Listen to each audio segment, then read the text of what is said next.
it's been a long one.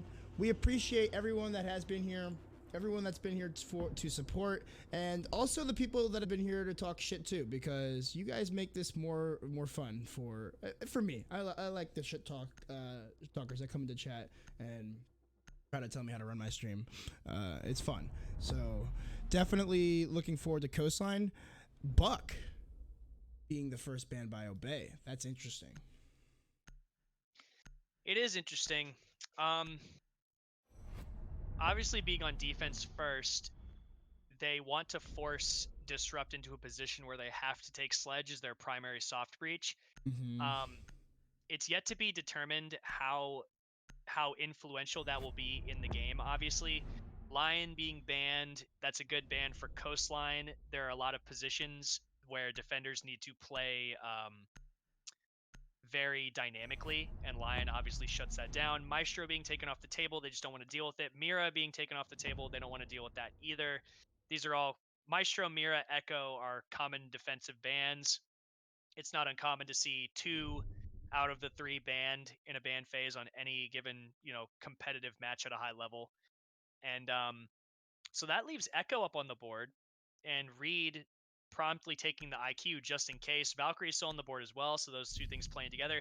And Jackal left up for, the attackers to try to utilize. So even though I'd say, like, yeah, getting rid of Buck is nice, I don't know. I think that Jackal could, bring something else to the table that's just as annoying in a sense, especially on Coastline, because there are only so many ways you can rotate around this map without getting cut off from either the roof or from, the front door, the sunrise bar, and the blue bar. Like, if the attackers have someone outside front door, they have, and then one player in blue bar and one player in sunrise, and then one on the roof, the defenders can't rotate freely. They're going to run into someone's crosshairs at some point, whether they mean to or not. So, we're just going to see how Jackal comes into play here, because that plays that into that even more. Like, Jackal forcing a defender to move around at the risk of getting wall banged or surrounded completely. It's going to be hard for the defenders to move around quickly and get where they need to go efficiently. Definitely, it's always going to be interesting when the Jackal is left on the board, because you'll most often see that get banned away.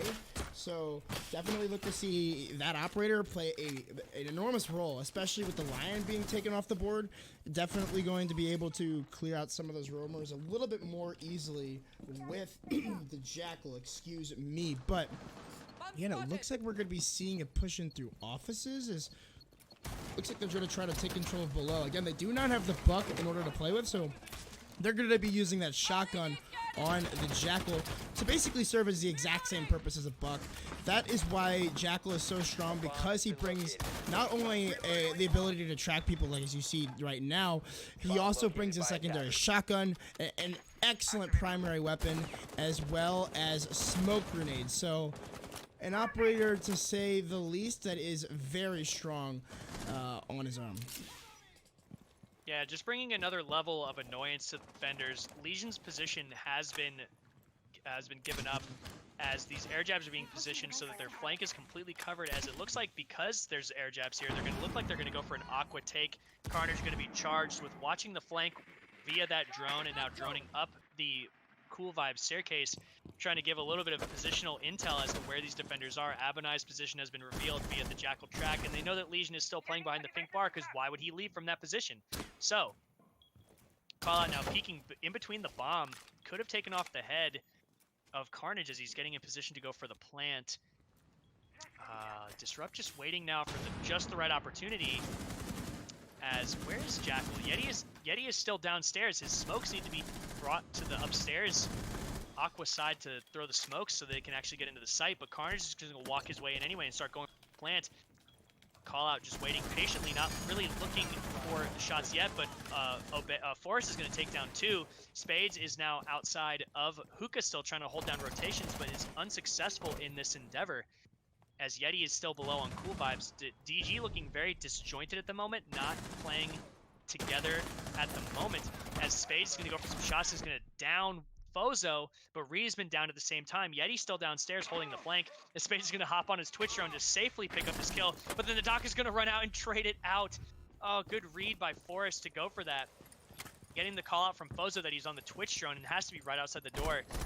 Yeti and Reed now both coming back in, as Yeti will most likely throw smokes to try to cover the plant, and then a shot from Forrest. That's a 4K for him, I believe, and now he has been down, and Callout's going to finish the last kill onto Yeti. Unsuccessful attack from DG. Like I said, after the first initial attempt at a plant, they just looked very disjointed afterwards. Yeah, definitely looking like a disjointed round, and like you said, I would like to see that Jackal get brought upstairs to utilize those smokes, as he was the only operator that from that attack that had that utility, and to not see him utilize that is unfortunate to say the least.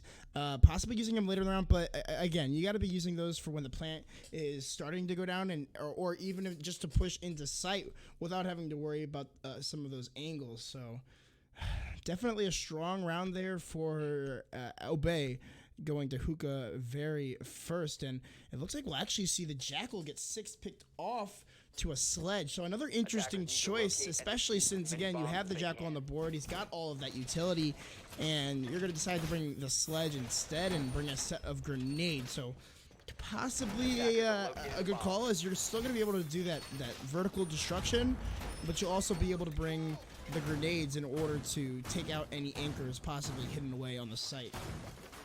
Yeah, I think that this is the kind of the precarious scenario that Obey was looking for with the Buck ban, is to strengthen that Hookah hold, giving Callout a more reinforced position, so to speak. Yes, Jackal can come below and track him and open up the floor below him, but at a much slower pace. And then Jackal is once again out of position, like you said, to utilize his smokes to actually go for an execute.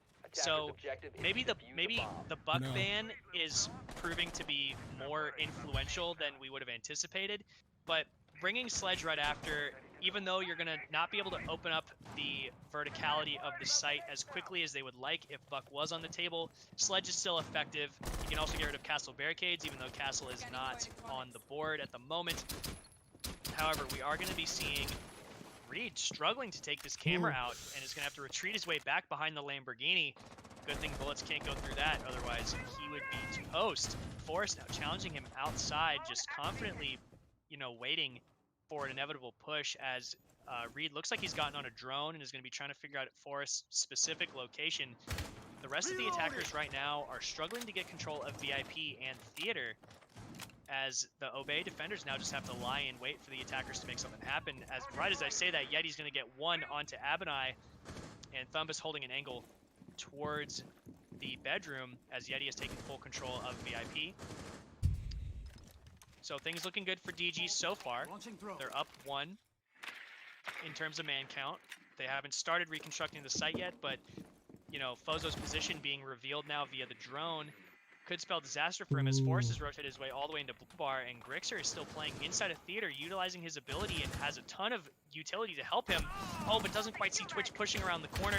Going for the pre-fire. Can he get the kill? Yes, he can, but then is immediately traded right back out by Thumbus, who's pushed in, and Carnage picks up 1 onto Forrest. So now, in a 4v2 scenario, DP are looking strong. Oh, the ultimate BM from Carnage saying that you suck. That's just mean, man. Like, you can't be that toxic. But either way, I love it coming out from the attack here. Is yet again we got the 2v4 situation. 2 operators though that could very likely clutch this out. Still some toxic babes from Callout, as he's trying to put some shots to the floor, but we'll actually take a little bit of damage there from that breaching charge. Fozo has started to make his way towards the main lobby, just sitting inside of Courtyard, is waiting for a possible rotate, but no, at the perfect timing there, both of the attackers are going to pinch out Fozo, leaving it all up to Callout, but no, he will be shut down by Yeti, rotating in through Sunrise. Actually, no, just dropping in from the Courtyard there, able to find the headshot there onto the smoke. Or the mute. Oh, was it? No, it was smoke. It was smoke. It was smoke. It was smoke. There really wasn't much Callout could do there. He was trying to hold down the site as best he can. Fozo just, unfortunately, not only hearing a player to his right, but also receiving a call out from his teammate, most likely via some kind of camera or sound cue of some kind, that there is a player coming from above him as well. Unfortunately, you know, could he have traded it? Potentially. He was gonna get fragged out. He was not gonna survive in that position. But, you know, it was looking good there for DG immediately from the start. Abinai getting picked off early. Attackers need to locate and defuse Upstairs as many control bombs as they being can. established quickly.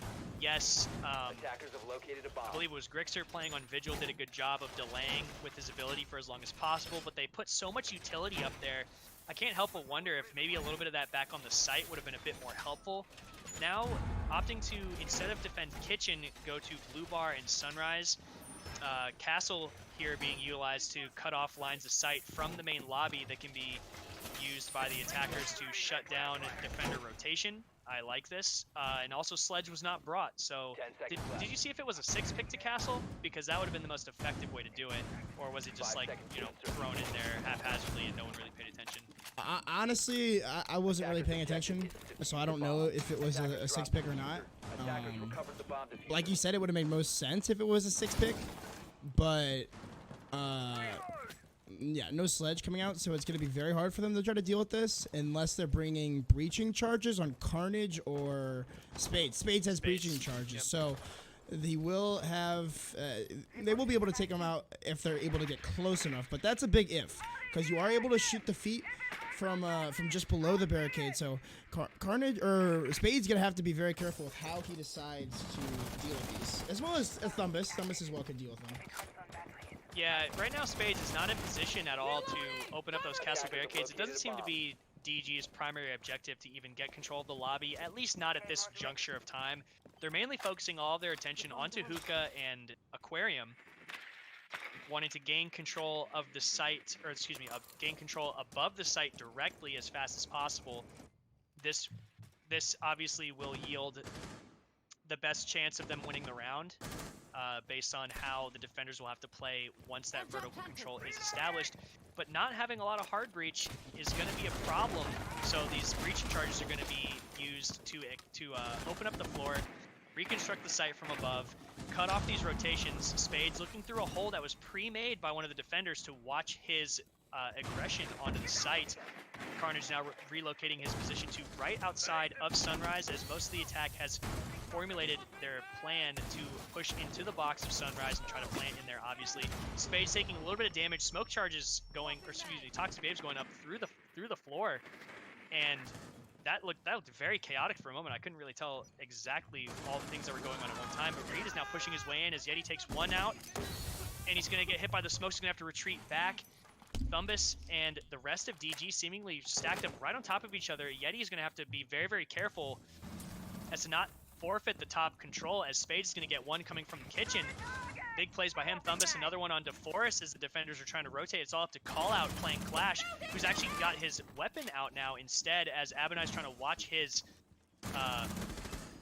oh my goodness, this is the rotation that we need. Spades actually going to take out Call Out, but he knows that Abinai rotated into kitchen, and Disrupt are feeling very confident moving forward in this, as they just systematically took out the defenders one by one and didn't even try to go for a plant. They did get that plant down at the very end, and they were able to, like you said, just clean up that round flawlessly, or well, almost flawlessly. The Clash was able to find one frag, but either way, that's a plant. Give me 5+5 for the siege. It's all about the siege GG stats. You always got to get that in there. So hopefully siege GG, you're watching this, and you got those +5 there for Reed. As gonna be seeing a few 6 picks here. Looks like we're gonna be seeing a Sledge and a Mozzie switched out onto. So definitely a good choice there. As it looked as though Yeti might be expecting the castle to come out again, but we will not be seeing it, as they're going to be going up to the top floor in Hookah this time. Yeah, we saw them defend Hookah pretty easily the first round.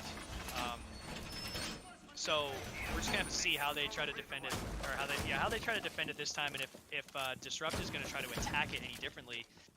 Their attack fell apart last time. I'm really interested to see where Yeti actually tries to push through this time, because before we saw him as Jackal go underneath. 10 seconds left. I'd be surprised if Yeti went and tried to do the same thing as Sledge, given that he doesn't have that secondary shotgun that Jackal had before. Attacker's So, objective is to locate a you bomb know, and defuse it's it. all going to depend on how Yeti, where they want to drone Yeti into. Yeti seems to be their entry fragger, potentially at the moment. Reed is going to be trying to stay alive as long as possible. Thumbus is obviously their flex on attack. He's definitely not, you know, like he's not like entry and fragging out. Spades is sort of holding angles, trying to cut off rotations, and then Carnage is definitely their Attackers have preferred located a bomb. droner and or planter in certain scenarios. Reed, however, has the diffuser this time. I think that they want to try to emphasize the use of those air jabs to watch the flank through Aquarium, which is where they attacked last time. And they want Carnage to be dedicated to watching that just in case the air jabs prove to be ineffective. But all's quiet so far in this round. No early picks yet.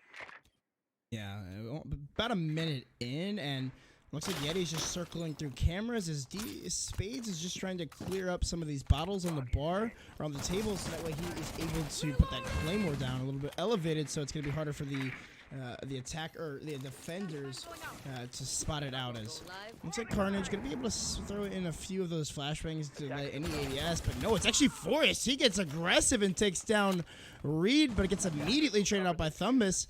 It was a nice play to take down the IQ, so that's going to allow at least the utility to last for a little bit longer, but she's probably already gotten rid of all of it, so definitely a decent trade, I guess, but you did lose your dock and the ability to heal your teammates, so that could come back to bite you in the long run. So Yeti is down below once again as Sledge. Tried to couldn't quite land anything. Did you notice Grixer ran outside to capture the Twitch drone with his Mozzie but couldn't get it back inside in time? Oh, I did not see that, but that's actually that could have been a big play to capture that Twitch drone, but that could have been huge. And Carnage is actually going to fake the plant, try to bait out the C4, but it doesn't quite net it yet. Carnage has taken a ton of damage though with the smoke through the wall. So now Obey just waiting. Carnage going through the plant once again. Another smoke comes out. It could take him down. Yes, it does. Call out. Nice play. Utilizing the smoke to force Carnage to run and take him down subsequently. Spades now is going to, looks like he's going to be trying to push 90 as Yeti, once again, Disrupt are very, very disjointed and far apart from each other. They're not really focusing, but Yeti's going to take down one. Yeti's going to take down another and push into sight, but no. Grixer's going to take him down, and now it is a 2v1 scenario. Grixer, last one. Spades has a good mind in him and doesn't really have the time necessary to take it out. Does he know where Grixer is? He does, and the C4 is going to take him down. Great play by Grixer there, knowing that Spades did not take the goo mine out because of the time it would take to do that. To throw a C4, Spades could. There was no way Spades was ever going to get away from that. Great play from Obey there, and almost a great play by Yeti and the rest of Disrupt to bring that back in their favor. I almost kind of thought they didn't have a chance there, but they made it as close as they possibly could. Yeah, Yeti stuck downstairs holding the rotate in case the Nitro Cell did decide to come through from the defense, but ultimately nobody contested him at that angle, so he was just walked up blue stairs, cool vibe stairs, and was able to find 2 easy headshots with that SMG-11, even with its low magazine count. So definitely some nice shots hit there by Yeti. That, I mean, that would have single-handedly, if they won the round, it would have been solely on Yeti, but luckily for Obey, they had Grixer able to trade out that kills and able to clutch out the rounds with the Nitro Cell. So we'll be tying us up now 2-2 as we're going to be going back down to Kitchen. So this has been I mean, they've rotated sites pretty consistently here. They've went from Hookah to Kitchen to the double bar, back to Hookah, and now back to Kitchen. So I would assume even if they lose this round, just as before, that they might try to go back to the double bar or even upstairs to Penthouse, possibly. Or they might try to rail this site out once again, but it'll be interesting to see if they're able to fix up this defense here. Oh no, Forrest, man. Is he going for a spawn kill? I think he was going for a spawn kill on the front door, but Either way, it doesn't look like there was a lot of people. No, actually, Carnage did spawn here, so could possibly fall to this angle if he's not aware. Yeah, there's Airdrop planted. Ready to it's you know, it's going to be very curious and most likely uncommon to see the defenders go to penthouse. It's definitely fallen out of favor over the time that this map has been out. People have realized how easy it is to attack and how difficult it can be to defend because, you know, if the attackers take control of the kitchen and they have the big window and the hatch above the site, you can't retake because those angles are too difficult to fight against. So, you know, and it's so easy for the attackers to get in there because they only have to, they literally can sit outside if they want. Like, they don't really have to come into the building at that point except to plant. So, either way, Obey have gone down into the kitchen. Abinai playing up inside a theater with the help of Fozo, I believe. Yeti trying to bank a nade off to try to kill a player that he presumed was on Defender has Cool left Vibe, the but area not of going to operation. get anything. Defender Forrest is is going to run out and almost pays for it with Ooh. his life, but is going to be able to re-heal himself. Can he get upstairs to get to safety? He's actually going to stay down here, knowing that that player is still on the rappel. As of right now, it looks like I think that's Reed. He's trying to fake the rappel to bait the so. run out once again, and is now going to be peeking in towards the main lobby. Callout is watching Forrest back in case anyone tries to peek in, but Forrest is just going to peek it himself, taking down the diffuser. If he knows the diffuser's outside, they could play much more aggressively now on this position. Spades missing his flick onto Forrest. That was so close. Spades has to be careful now, going up against that dock as he could overheal, missing his flick once again, and losing the fight to Forrest. Forrest just showing up for his team at the moment. Thumbus could go for a shot. Yeti's going to finally take down Forrest as Carnage is by the front door as well to retrieve the diffuser, most likely. Abinai taking down Thumbus. Yeti pushing in, taking down one. Carnage onto Callout, now in a 2v2 scenario with 1 minute left. This is as close as a round as we can get at the moment. Yeah, and definitely a big brought back by, or a big comeback, I guess, by both Carnage and Yeti, able to take down those rumors on the top floor. They do still have, I believe it's Abinai on the top floor, as Fozo is just holding this main lobby long angle. Not going to be able to catch the players. He just rotated in through bathroom, but Abinai's going to come down for the flank. He'll drop the diffuser and take down Carnage. It's now all up to Yeti. He's been hitting his shots today, but he gets peeked wide by the Vigil, and that's going to be a round for Obey as they take the lead now 3-2, and they win a site which they previously were unable to defend. That was a great flank from Abinai, knowing that he could come up Cool Vibe stairs, given that all of the attackers had rotated over towards the main lobby. That's good game sense, good communication from Obey. Also, you know, once they had the flank, they effectively pincered the attackers to where they had to look in two different directions to watch their flank. The only way that DG could have won that round is if Abinai's flank was about 5 to 6 seconds late, and they were able to kill Fozo or take control of the site before Abinai came for the flank. So good timing there from Obey, pacing out the round the way that they wanted based on the location of the diffuser, whether they knew it was there or not. Protect your bombs from being defused by attackers. Now, actually, I'm going to eat my words here a little bit. They actually are going to go try to defend Penthouse. Yeah, I noticed that too. They originally had the bars locked in, but they switched it over to Penthouse. So like you said, I think it's interesting. Yeah, it's going to be really interesting because, okay, so when you're defending on Coastline, the more defensive rounds you win, the better. This is historically has been a attacker-sided map, and so pretty much like coming to an off-site like Penthouse, it's almost like kind of throwing away your advantage if you don't have a set strategy for it. But the thing is, the one difference here between when this site was played a lot and when this site hasn't been played for a long time, no hard breacher is being brought, and now Forrest is actually going to go for some kind of run out here, waiting for an attacker to shoot the camera to determine their location, is then going to run out, but is detected, making his way back into site, or making his way back into the building safely, as, you know, Disrupt have to be assessing their positioning now and just trying to, you know, think how do we actually want to attack this given we don't have a hard breacher. We're not going to be able to, even if we take control of VIP, we still have to push through Guitar Hall. So, you know, like, how do we actually want to attack this? And it looks like they're going to want to take control of the downstairs, Sunrise, and kitchen area first. to make sure that no C4s can come up from below, but Obey don't have any C4s. So that position is literally just a deny rotation at this point. Bomb located by attackers. I believe that we also have the Ella shotgun. If we could see Grixer's lineup real quick, Violet, I believe that he has the shotgun on the Ella. Yes, he does. He has that FO12. So bringing it back to an Xbox setup. You know, this is a very powerful position. He's got this shield. I really like this setup. They've got the wall opened into VIP, and it looks like they have the castle barricades there as well. So they're really putting emphasis onto an extended holding this from the outside, and it looks like DG are refusing to take from this DJ balk, so really allowing these anchors inside of VIP to play pretty freely. As Spades, he's just going to crouch walk up the 90 hallway and possibly go for a kill into anybody on VIP, but oh no, it doesn't look like the defender is aware on top of couches on white stairs. But it looks like he does rotate back just in time as we reach about a minute left in the round, and we have yet to see one gunfight go down this entire time. This drone now going to confirm Fozo's position, and Spades wants to get aggressive on him. Is actually going to catch him coming back into sight on the rotation, but is immediately traded back out.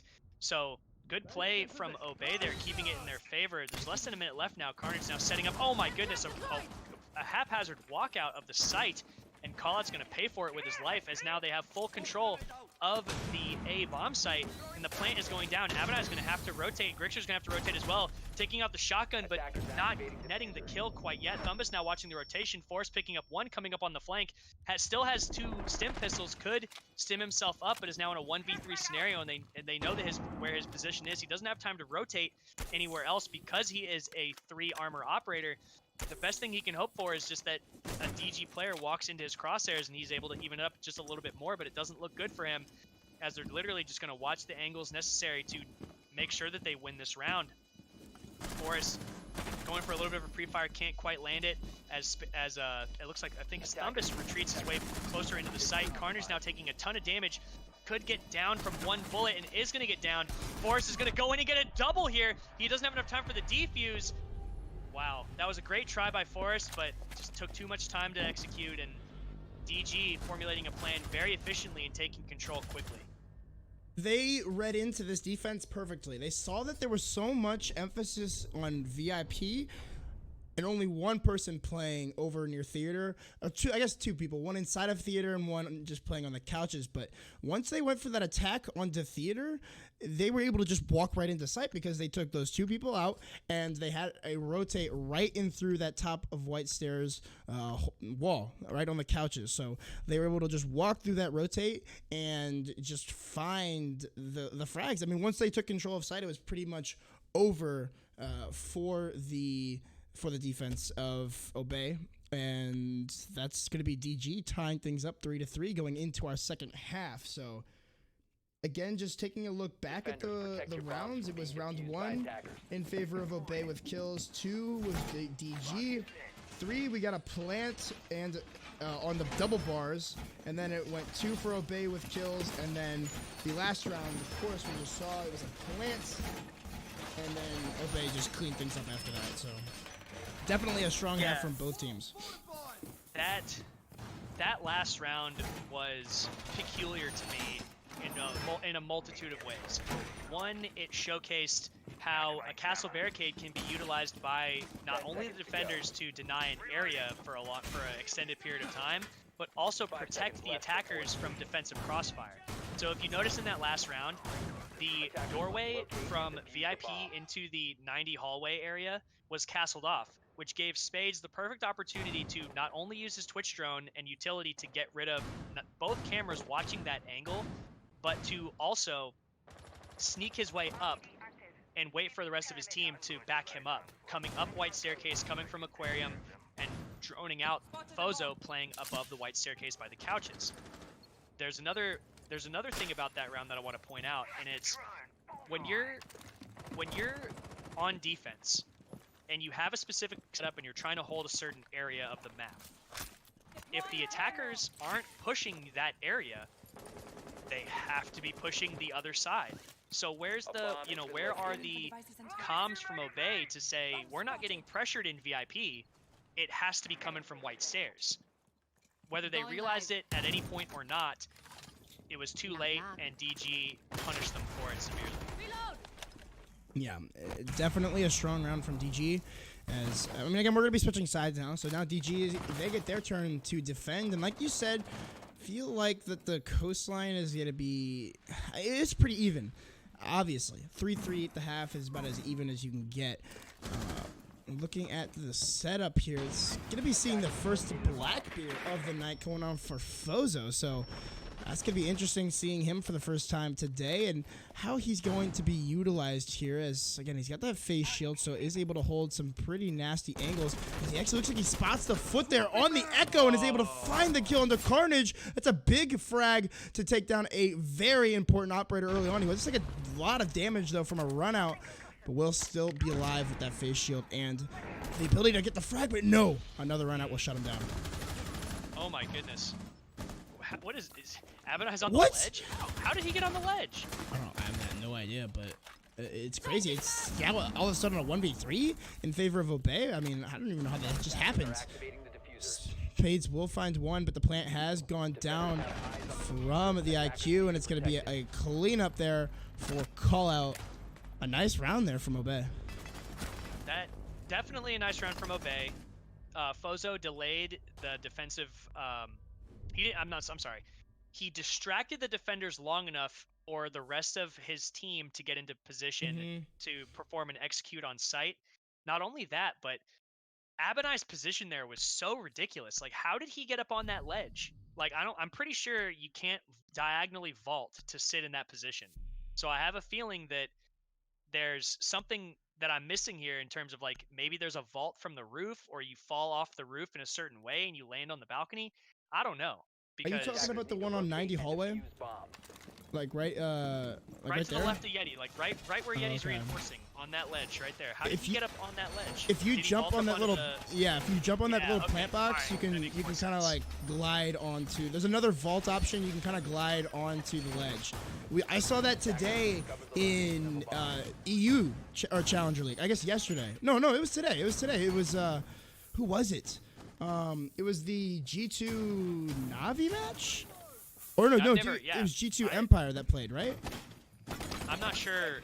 I didn't watch it today. I obviously go back Oh, and wow. watch all my played, but that 5 was seconds to go. that was very, very good because not only did it give not only did it put Abinai in a position that might seem obscure for the defenders to aim, but it gave him an angle probably through the vase onto that reinforced wall that a lot of defenders like to sit if they're not backed up against the wall right above Cool Vibe stairs. So great plays by Obey, good execution. Disrupt here have to be, Aces. yeah, not feeling too confident after the last couple of rounds here. Yeah, and I do want to correct myself. It was Aces from the Giants. He was able to. He played the knock, however you want to say it. He played that. He was playing that operator, and he was popping off with the with the FMG. So that was that. I saw that. I literally saw that today. So that's how I know about that angle. But either way, working our way into round number 8 here.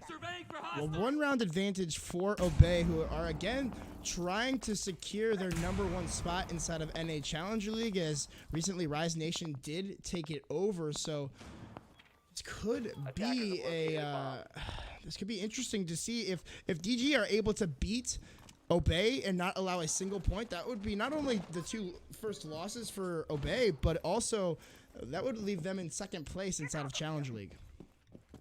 So not only do DG have 2 C4s downstairs and a pulse scanner, Carnage is going to pick up that first frag onto Forest, and then Thumbus onto Fozo. So with this spread out horizontal defense, this seems to be stopping Obey dead in their tracks. And now Callout holding an angle onto Carnage, knowing his location, could heal himself, and Yeti's taking a little bit of damage as well. But now Spades with the C4 from below. Once you get this man advantage on coastline and you can't stop the pulse from below, similar to how Consulate went, it's very difficult. Thumbus has been taken down, and Grixer's going to go finish off that kill with the Twitch drone, hiding the drone inside of Thumbus's body as Callout is still holding that angle. towards behind the hookah bar. Grixer and Callout here have to formulate some kind of plan to figure out what they want to do next, as smoke canisters are being expended by Reed to prevent their progress towards the site. Callout now going to be rotating towards the kitchen window, most likely going to try to come up. Cool Vibe is actually going to come into VIP and utilize the angle opened up by Hibana earlier to try to cut off any defender's rotations and try to catch them in positions they're not supposed to be in. Either way, he has to take control of this area by the vase. The barbed wire is going to give away his position, as now a push-in comes right as the barbed wire comes down, and that's now a 2v1 scenario. And Grixer is going to clutch it up with Callout. Great timing there. Timing his push exactly with... Yeah, he timed his push exactly with when Callout was going to go through the barbed wire to catch the defenders trying to rotate to stop Callout.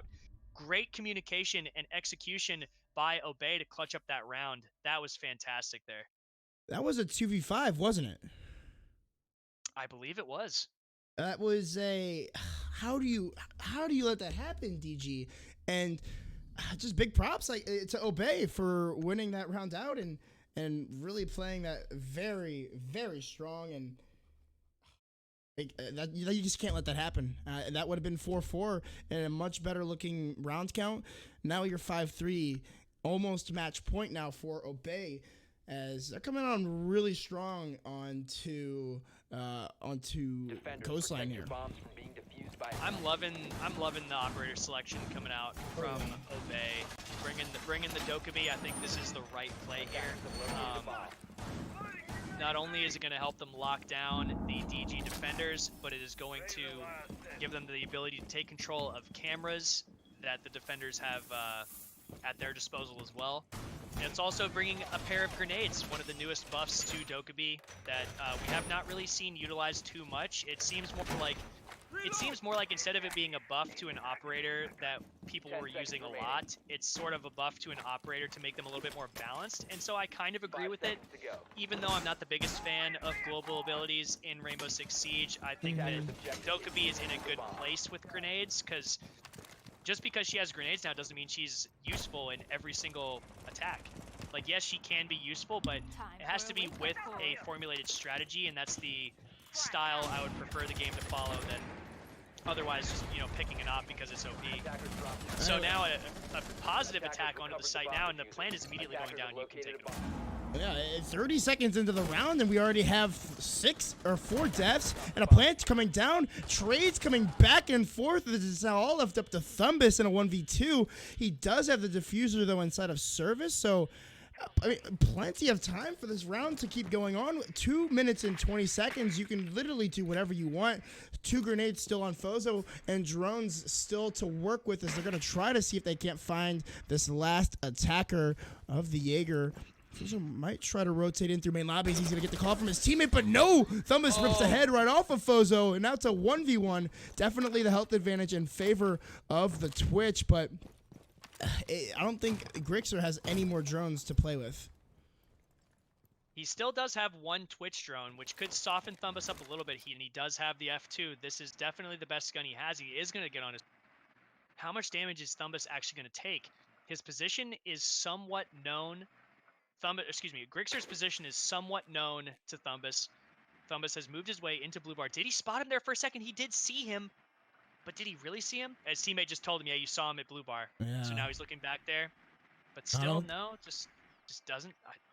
Doesn't trust it. This is tough, but he has a lot of time. He can utilize his time efficiently to figure out exactly where Thumbus is playing. If he recognizes that the site is clear, he could rotate back out and run all the way back around, and Thumbus would have to come back through the site. So this is a curious scenario here where there's a lot of intel trying to be gathered, and yes, he is going to run the way around, as he definitely knows that Thumbus is somewhere on the western side of the map as opposed to the eastern or southern side. So, with that being said, the plane is going to go down, and Thumbus is left completely oblivious to what's happening. He still thinks that Grixer is in Sunrise or disconnected. way, Attackers are the plant activating is going to bomb go down, and now diffuser. Thumos is probably like, what? I didn't know he had the diffuser. So now he's going to rotate his way back around into kitchen. Now has to hold the angle, and Grixer's in the best position he could possibly ask for, and a Twitch drone to soften Thumos up just a little bit more. Only 2 more shots. Oh, Thumos now down to 1 shot. He's going to get on the long angle. Does he see him? Yes, he does. Obey will take this round. Fantastic heads-up play by Obey. Good communication by them to make sure that they know. Oh, nice angle there too. My goodness. Knowing that the Jaeger is 1 health after those 2 shots. My goodness. What a round. It was 30 seconds in. Everyone was dead. The only thing that I could say to improve that scenario specifically would be to say, I see Jaeger on my drone. Don't challenge him yet because we're in a 2v1 and I'm still on the roof. That is that's the only correction that I would give to that round if I could make it picture perfect. Yeah, I definitely agree. And I think that you called it perfectly. Once he missed the Jaeger inside a blue bar and droned out the rest of the site and saw that it was clear, he made the right call to rotate all the way around outside. That way he could make for sure Defenders, that protect your he bomb wasn't going to be by attackers. cut off by the Jaeger hiding in some corner. So, I mean, you called it perfectly, and Attackers have discovered the I location mean, of a bomb. Grixer played it perfectly and won the round off of the 200 IQ play. So definitely Absolutely. big props to him. And I mean, he's gonna push his team to match point. Attackers have located a bomb. Yeah, definitely. That it's also just the utilization of the time, not getting too far ahead of yourself. Just because you're in a 1v1 scenario, you still have to utilize all the time at your disposal. Not only did he check the site thoroughly 5 seconds with left the before insertion. impression that maybe Jaeger was in blue bar, like say his teammate did call out like, oh yeah, you just saw him on your drone. We obviously saw him check back to you know, make it seem like that was the case. But then he also went into the site to make sure that there were no static cameras that were going to spot him out and give away the play. So just utilization of time there and being cool, calm, and collected under pressure gave Obey that round 100%. Definitely have to give the like you said, big props to Grixer for playing it calm and collected, and a big round. They've secured at least 1 point. So that means that they will end up the night here being tied with Rise. So, I mean, Unless they win Yes. this, and then they're up to Yeah. 2 points. exactly. So, I mean, definitely want to be going for that win, as they obviously were able to see the last map. Spades is freaking out a little bit with the cameras. He might try to throw this out late and maybe go for a run out here. This could be very interesting to see what he wants to spot. He does spot the player on his camera. Oh. He's going to go for the run out here. Will that player still be there? But no, he gets off at the perfect time and spots the Valkyrie running out. A nice play there from Forrest as we see a trade go off in the background. Oh, Yeti in a bad spot here. Could be caught off guard from the roof, and he's going to lose about half his HP. That scenario with Spades outside, seeing the player on the drone is all about timing, because in that specific timing, they're practically droning each other, but from different directions. You know what I mean? Like, Yes. yeah, like the Hibana saw Spades going for the run out at the perfect time, and Spades saw Hibana on a camera just at the perfect time. And neither one of them netted the kill because each had the appropriate response to seeing what they saw. So, moving back into the round, Grixer is on the roof looking for rotations. Fozo almost catches Spades off guard all the way through the blue bar. This is why opening up this hole on the defensive side can be so dangerous. Kill holes go both ways, as some people would say when it comes to Rainbow Six. And now, as Obey pushes their way into box, Force picks up one. Yeti, oh my gosh, what a shot! And then another one to follow it up. Is he run out? No, he's just gonna wait. He knows he has the diffuser down. He's giving the call out to his teammates. But Obey have control of the site, and Fozo's rotating around. Does he know that Yeti's right next to him? He has to figure out something. He still can turn on his Inox scanner, but no, he's not going to. And Yeti's gonna catch him off guard, but Grixer now in a 2v1 scenario with Yeti on 1 health could easily turn this back. Knows that one player is upstairs. Oh, he spots Yeti! What a shot! Grixer with a triple kill could go for a quad if he Attackers wants to recovered the clinch bomb his team diffuser. the victory, and he could go for the plant. 10 seconds Reed is to go. upstairs with 3 toxic canisters. The plant is going down, and now Reed is going 5 to drop the seconds hatch. to Is Grixer going to get off the plant in time, or is he going to try to stick it? He tries to stick it. It's hurting Grixer severely, but he can make it all the way outside. Oh, he downed Grixer. Did he? Did he down him? I think so. Yes, he did. Yeah, he Yep, did. Okay. he did. He doesn't know which body is his. Oh my god. That was a little comical, but well played by Reed. Yes. To clutch it up for his team. Oh, that was so dicey when it came to the timing. We've been talking about timing all night, but so many of the rounds have come down to just, does Grixer stick the plant or does he get off the plant? There's only 3 seconds left. He has to pre-fire and win the fight if he gets off of it. And if he stays on it, Reed's just going to smoke him out and play it appropriately the way you would expect him to play it. So, still on match point. Obey shouldn't, be down in the dumps after that round. And we have Grixer and Forrest both with 12 kills, and then we have Yeti, Spades, and Thumbus on the other side with double digits as well. This is ridiculous. This is a real frag fest for a couple players here, and a real, real Barn game. burner. We got a real game on our hands because DG are going to go down swinging, and Obey are just trying to clench those 3 points to regain first place. Yeah, definitely.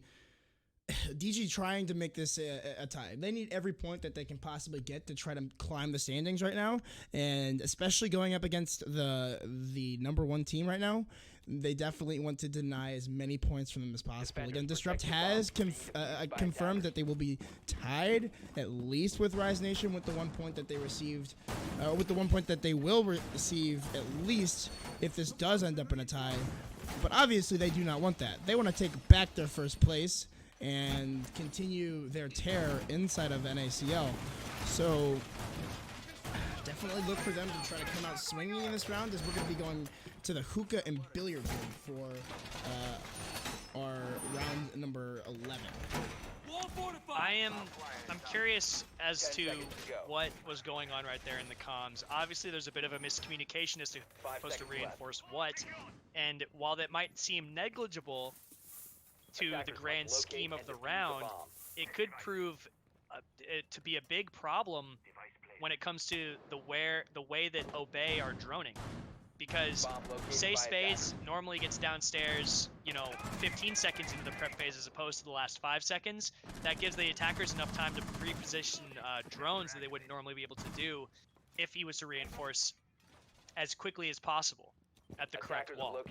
So, with that being said, we will wait and see whether or not Spades' position is figured out by Obey, or if they're even going to bother with it at all. Last time we saw them attack this site, they definitely planted on top of a position that could not get C4'd from below. Fozo moving over to the roof to try to catch any defenders rotating into the site, as Grixer is going to take down Spades. That is Pulse off the board.